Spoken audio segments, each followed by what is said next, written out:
Ẹ kú dédé ìwòyí, ṣé dáadáa la bá yín ẹ̀yin aráalé. Mo dẹ̀ kí n káàbọ̀ sórí ètò yín, ètò wa Mega Show.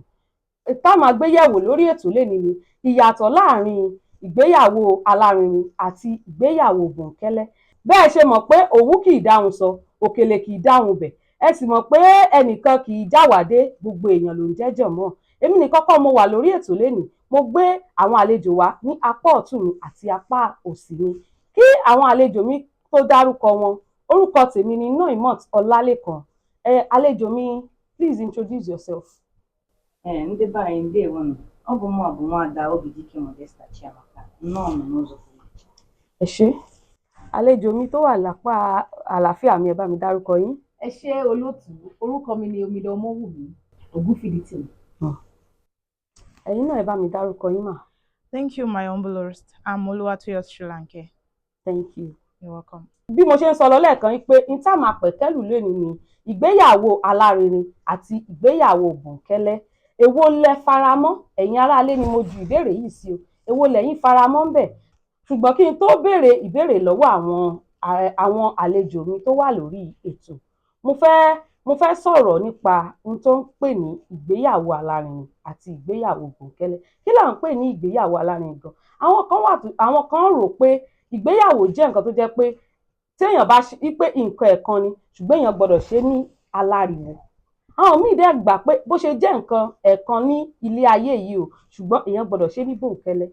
Ìbéèrè mi àkọ́kọ́ ó lọ sí ọ̀dọ̀ àlejò mi tó wà ní ẹ̀gbẹ́ àlàáfíà mi wípé wọ́n máa ń sọ pé téèyàn bá gbọ́ nípa ìgbéyàwó alárinrin, kí ni ẹ̀yin rí sí ìgbéyàwó alárinrin? Kí lẹ rí sí ìgbéyàwó bòńkẹ́lẹ́?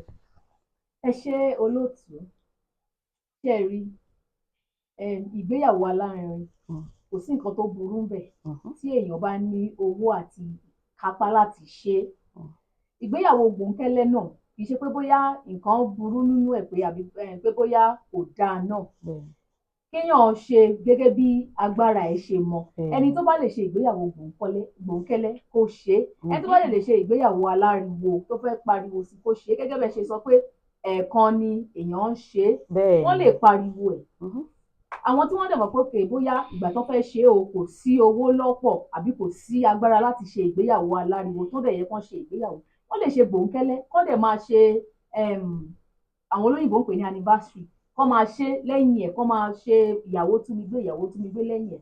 So ní ti èròǹgbà tèmi kò sí nǹkan tó burú nínú ìgbéyàwó aláriwo àti ti méjèèjì ni tí èèyàn bá ní ìkápá ẹ̀. So work according to what you have. Maybe work with your budget. Ẹ jẹ́ kí n lo òyìnbó yẹn, work with your budget. Nǹkan tó bá ní ìkápá ni kó o fi ṣe ìgbéyàwó ẹ̀. Tó bá lè ṣe aláriwo pariwo, tó bá lè ṣe oníbòńkẹ́lẹ́ ṣe oníbòńkẹ́lẹ́. Ms. Toyosi, Yes, ma'am. what did you see about what she said? Okay, well, she has spoken well. From my own end, I would love to say people tend to actually look at what celebrities out there are doing. What they tend to think is about just that one-day celebration. They don't look at the aftermath of that one-day celebration that is called wedding. Meanwhile, the marriage itself is an institution that is meant to be studied, that is meant to be saved for. A lot of people out there will celebrate a day celebration and they will live the rest of their life miserable. They keep on paying debt because they did more than what they could actually afford. Who are you trying to impress? Whose validation are you seeking? Because of what? You want to slay? You want your wedding to be the talk of the town? Damn you. I say it again. Damn you. Do according to your budget, please. Thank you. Thank you so much. Ẹ ṣé Ms. Toyosi. Thank you. Ìbéèrè mi kejì yìí ó máa lọ sí ọ̀dọ̀ àlejò mi tó wà ní apá àlàáfíà mi. Some people believe that an expensive wedding is a symbol of success, prestige, and respect for guests, while others see it as unnecessary extravagance. Which perspective do you agree with and why? Ndewonu ndị be anyị. Anyị sị m kwuo, onye na-eme wedding nke a na-akpọ alụmdi na nwunye n'ọnụ be anyị. Onye na-eme wedding n'elu kịta na-eke ajụ n'ume, ike ajụ n'ume ife ịsa n'anya. Onwe ihe dịka na ịpụtara ịkpọ millions of people, ịkpọ ọtụtụ mmadụ na-azụ ha nri, abịa m ụwa izughị nri, onwe dịka izughị nri.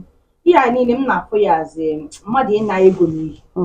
iji so na ego n'ihi because onwe ihe ọbụla ihe erite onwekwa n'uru ọbụla onwe ihe ọbụla sef highest fụ mmadụ nwere ike bịa wedding o were ihe dịka 2000 tinye na envelope o tinye na envelope onye gị mana ngụnwa isiri all dishes sie nka mmanya assorted everything is there then we were 2000 naira nye m then what is For gifts, Abi?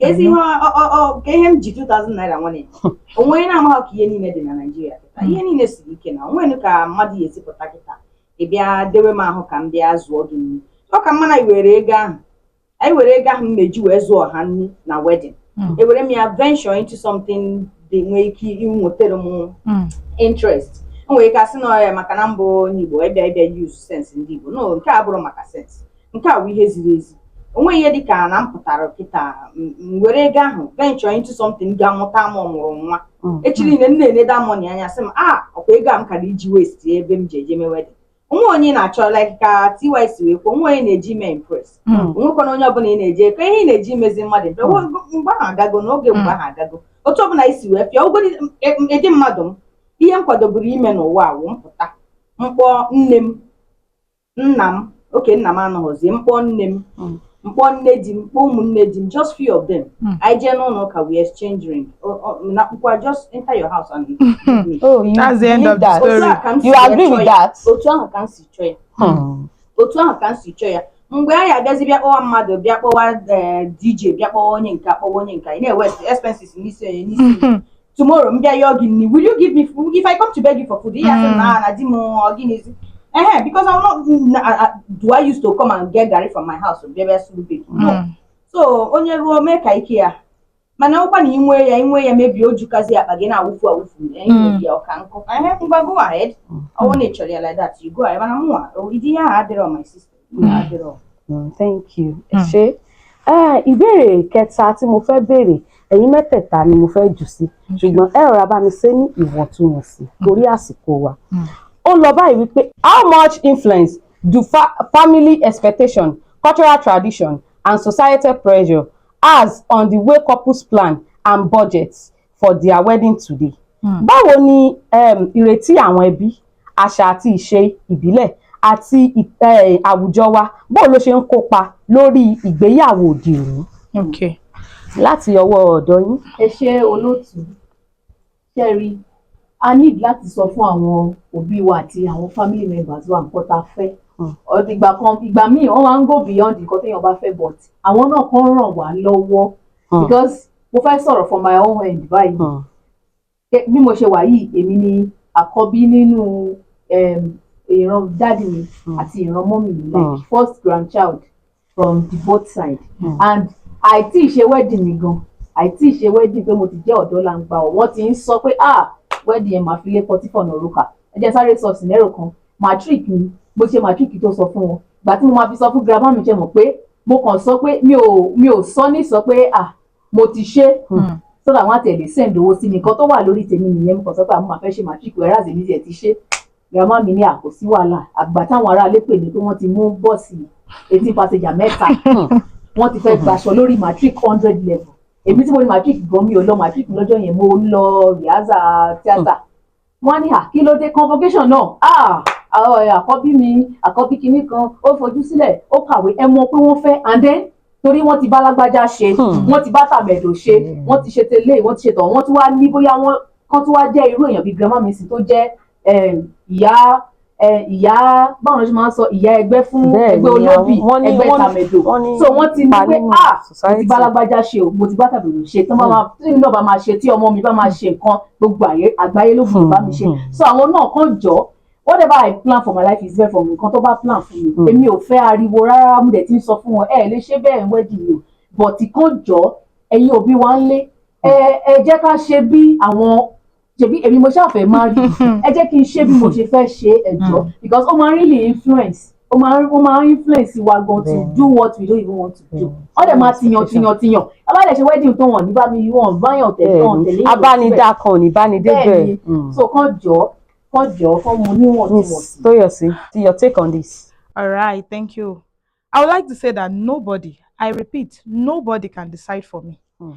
It's quite fortunate that our parents, they love, like, it's basically like we are doing this wedding for them. It's as if they are the one that owns the wedding ceremony. It's not we that are getting married. Good. You want me to celebrate my wedding in a grand style? How much do you have? Me and my husband to be, this is our budget. We cannot go more than this budget because we want to what? We want to make our parents proud, and at the end of the day, we'll start begging you for Gary after 1 month in the marriage. Another thing that I would love to say is that these are the things that actually influences some young girls to take a wrong step in choosing a life partner, because they'll feel like their parents have this cliche of an elaborate wedding. So because of that, you have to get married to a rich man that does not care for you, rich man that does not love you genuinely. As in, just because of your mother, your father, your siblings, your family, they are already. Can you beat that? All because of one day celebration. At the end of the day, when you start experiencing domestic violence in that marriage, nobody will cry for you. They will start saying justice for after your demise.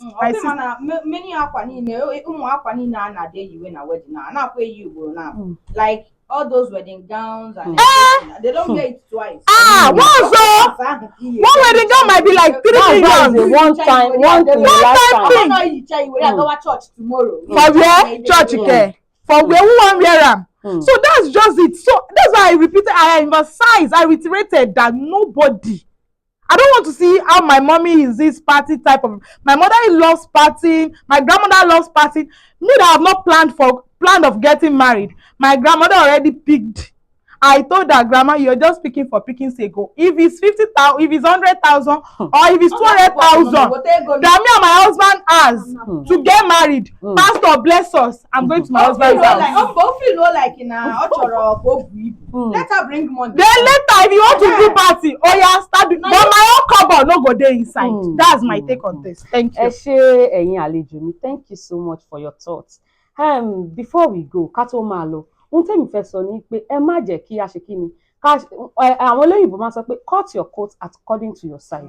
Ẹ má jẹ́ ká ṣe ju agbára wa lọ.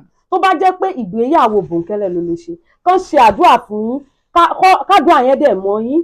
Ó bẹ́tà ju ìgbéyàwó alárinrin tó jẹ́ pé wàhálà lénìí pààyè lọ́la òun ló máa jẹ́ gbèsè lọ́la, tó jẹ́ pé tẹ́ bá ṣe wedding tán ó wá jẹ́ pé àwọn tẹ́ ẹ ra màálù lọ́wọ́ wọn oníráìsì oláṣọ ó máa pè yín. Ẹ jẹ́ ká ṣe kí ni, ẹ jẹ́ ká ṣe nǹkan ní ìwọ̀ntúnwọ̀nsì. Ẹ̀yin àlejò mi, ẹ ṣé mo dúpẹ́ tí tẹ́ bá mi ṣètò yìí lénìí. Ẹ̀yin aráalé, ibi tá a ti máa rí wọn lórí ètò lénìí yìí, mo rí i pé ẹ ti kọ́ ẹgbọ́n kan àbí òmíràn lórí ntànsọ látàárọ̀, ṣùgbọ́n lába àríwísí ẹ bá wa sọ ntẹ́yìn náà rí sí nínú ìyàtọ̀ láàrin ìgbéyàwó alárinrin àti ìgbéyàwó bòńkẹ́lẹ́ ilẹ̀ rí sí. Tó bá jẹ́ ìwọ ni ìwọ máa ṣe ń bẹ̀. Ibi tá ti máa da aṣọ bo ìtàgé lénìí nìyẹn. Ó dìgbà kan náà.